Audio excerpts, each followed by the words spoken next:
Une interaction en statistique, c'est simple, c'est quand l'effet d'une variable dépend d'une autre.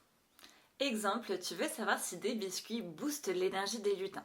Un effet simple, sans interaction, c'est que tu t'attends à ce qu'à chaque fois que tu donnes un biscuit, le lutin monte en énergie. Un effet d'interaction, ça veut dire que ça dépend, c'est peut-être pas vrai tout le temps. Peut-être que quand tu donnes un biscuit au lutin le matin, entre guillemets ça marche, ces turbo-lutins ils s'envolent.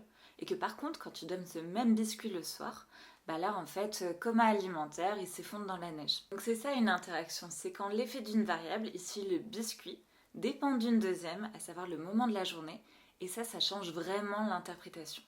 Donc quand mettre une interaction, ça il y a plusieurs critères. Soit ça te semble hyper logique, soit c'est logique par rapport à la littérature, ou alors soit tu as fait des graphiques et tu te rends compte que les courbes se croisent. Après on est d'accord, mais inclure une interaction dans le modèle, souvent ça rend le modèle un petit peu plus complexe. Il y a plus de calculs à faire, mais souvent c'est quand même plus intéressant.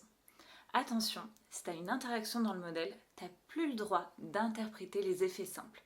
Et souvent attention parce que les coefficients changent et tu en viendrais à utiliser des trucs qui sont un petit peu faux.